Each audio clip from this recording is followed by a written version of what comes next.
ದೇವೇಗೌಡರ ನಿವಾಸಕ್ಕೆ ರೇವಣ್ಣ ಭೇಟಿ ವೇಳೆ ಅಭಿಮಾನಿಗಳ ಸಾಗರವೇ ಸೇರ್ಪಡೆಯಾಗಿದೆ. ಮನೆಯೊಳಗೆ ತೆರಳುವ ವೇಳೆ ಅಭಿಮಾನಿಗಳತ್ತ ಕೈ ಬೀಸಿದ್ದಾರೆ ರೇವಣ್ಣ ಅವರು. ದೇವೇಗೌಡರ ನಿವಾಸಕ್ಕೆ ರೇವಣ್ಣ ಅವರು ಬರ್ತಾರೆ ಅಂತ ಗೊತ್ತಾಗ್ತಿದ್ದ ಹಾಗೆ ಅವರು ಬಂದ ನಂತರದಲ್ಲಿ ಅಭಿಮಾನಿಗಳೆಲ್ಲರೂ ಕೂಡ ದೇವೇಗೌಡರ ನಿವಾಸದತ್ತ ಬಂದ್ರು. ಸೊ ಸಹಜವಾಗಿ ಆ ದೃಶ್ಯವನ್ನ ನೋಡ್ತಾ ಇದ್ರಿ. ಅವರು ಬರ್ತಿದ್ದ ಹಾಗೆ ಅಭಿಮಾನಿಗಳು ರೇವಣ್ಣ ಅವರ ಪರವಾಗಿ ಜೈಕಾರವನ್ನ ಕೂಗಿದ್ರು. ಈ ಸಂದರ್ಭದಲ್ಲಿ ಅಭಿಮಾನಿಗಳತ್ತ ಕೈ ಬೀಸಿ ಒಳಕ್ಕೆ ಹೋದಂತಹ ರೇವಣ್ಣ ಅವರು ಮತ್ತೆ ಯಾವಾಗ ಹೊರಗೆ ಬಂದು ಮಾತನಾಡ್ತಾರೆ ಅಥವಾ ಏನ್ ಸಂದೇಶವನ್ನ ಕೊಡಬಹುದು ಅವರ ಕಾರ್ಯಕರ್ತರಿಗೆ ಇತ್ಯಾದಿ ಇದೆಲ್ಲವೂ ಕೂಡ ಸಹಜ ಕುತೂಹಲಕ್ಕೆ ಕಾರಣವಾಗ್ತಾ ಇದೆ. ಎಲ್ಲರೂ ಕೂಡ ಆ ನಿಟ್ಟಿನಲ್ಲಿ ನಿರೀಕ್ಷೆಯನ್ನ ಮಾಡ್ತಾ ಇದ್ದಾರೆ. ಈ ದೃಶ್ಯ ನೀವು ನೋಡ್ತಾ ಇರೋದು ಅವರು ಪದ್ಮನಾಭನಗರದ ದೇವೇಗೌಡರ ನಿವಾಸಕ್ಕೆ ಬಂದಂತಹ ಕ್ಷಣ. ಅಲ್ಲಿ ಅಭಿಮಾನಿಗಳ ಪಡೆ ಅವರನ್ನ ಬರಮಾಡ್ಕೊಂಡಂತಹ ಪರಿ ಮತ್ತು ಅಭಿಮಾನಿಗಳನ್ನ ಕಂಡ ಕೂಡಲೇ ರೇವಣ್ಣ ಅವರು ಅವರ ಕಡೆಗೆ ಕೈ ಬೀಸಿ ನಮಸ್ಕರಿಸಿ ದೇವೇಗೌಡರ ನಿವಾಸದ ಒಳಕ್ಕೆ ಪ್ರವೇಶವನ್ನ ಮಾಡಿದ್ದಾರೆ. ಅಲ್ಲಿ ಚರ್ಚೆಯಲ್ಲಿ ತೊಡಗಿಕೊಂಡಿದ್ದಾರೆ. ಕುಮಾರಸ್ವಾಮಿ ಕೂಡ ದೇವೇಗೌಡರ ನಿವಾಸದಲ್ಲಿದ್ದಾರೆ. ಈಗ ಮೂವರು ಕೂಡ ಮುಂದಿನ ಹೋರಾಟದ ಕುರಿತಾಗಿ ಚರ್ಚೆಯನ್ನ ನಡೆಸ್ತಾ ಇದ್ದಾರೆ. ಮಗದೊಂದು ಕಡೆಯಲ್ಲಿ ಅಭಿಮಾನಿಗಳು ಈಗಲೂ ಕೂಡ ದೊಡ್ಡ ಸಂಖ್ಯೆಯಲ್ಲಿ ದೇವೇಗೌಡರ ನಿವಾಸದ ಮುಂಭಾಗ ಸೇರ್ಕೊಳ್ತಾ ಇದ್ದಾರೆ.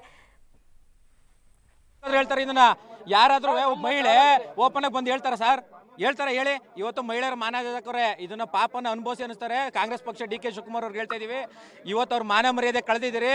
ಅವ್ರು ನೋಡಿ ಅನುಭವಿಸ್ತಾರ ಅವ್ರ ಪಾಪ ಸರ್. ದೇವೇಗೌಡರ ಕುಟುಂಬನೇ ತಳಿಬೇಕು, ಒಕ್ಕಲಿಗರನ್ನ ಬೆಳಿಬೇಕು ಪ್ರಬಲವಾಗಿ ಅಂತ ಡಿ ಕೆ ಶಿವಕುಮಾರ್ ಈ ಕೆಲಸ ಮಾಡಿದ್ರು. ಅದ್ಯಾವುದೇ ಕಾರಣಕ್ಕೂ ಆಗೋದಿಲ್ಲ ಸರ್. ಜೆಡಿಎಸ್ ಪಕ್ಷ ಅಂದ್ರೆ ಒಕ್ಕಲಿಗ ಪಕ್ಷ, ಜೆಡಿಎಸ್ ಎಲ್ಲಾರ್ಗೂ ಸಮ್ಮತವಾಗಿ ಮಾಡಿದೆ ಆಗ್ಲಿಂದನೂ. ಈ ಡಿ ಕೆ ಶಿವಕುಮಾರ್ ಅವರು ದೇವೇಗೌಡರ ಮನೆ ತೆಗಿಬೇಕು ಅಂತ ಮಾಡಿದ ದುರುದ್ದೇಶ ಸರ್ ಇದು. ಆದ್ರೆ ಕೊನೆಯಲ್ಲಿ ಆಗ್ಲಿಲ್ಲ. ಅದಕ್ಕೆ ಇವತ್ತು ಹೇಳಿಕೆ ಕೊಡ್ತಿರೋದು ದೊಡ್ಡ ಮನೆಗೆ ಅವಮಾನ ಆಗಿದೆ ಅಂತ ಕೇಳಿ ಇದೆಲ್ಲ ಉಲ್ಟಾ ಹೊಡಿತೈತೆ ಅಂತ.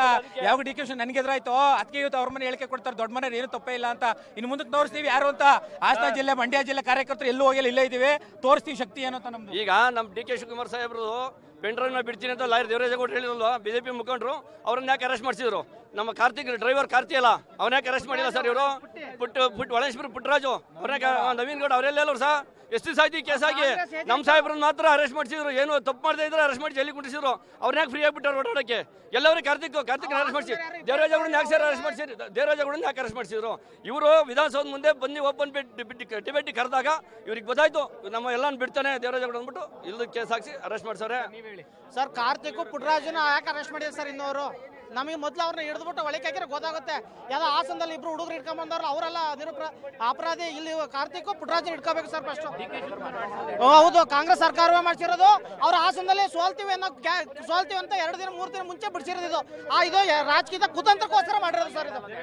ಇದು ದೇವೇಗೌಡರ ಮನೆಯವ್ರು ತುಳಿಬೇಕು ಅಂತ ಮಾಡ್ಯಾರ. ದೇವೇಗೌಡರು ಇರೋ ಗಂಟು ತುಳಿಯಕ್ಕಾಗಲ್ಲ. ಎಲ್ಲ ನಾವು ಜನಗಳಿದ್ದೀವಿ, ಕಾರ್ಯಕರ್ತರಿದ್ದೀವಿ. ಅವ್ರನ್ನ ಪ್ರಾಣಕ್ಕೆ ಪ್ರಾಣ ಕೊಟ್ಟು ಕಾಪಾಡ್ತೀವಿ ಸರ್ ನಾವು.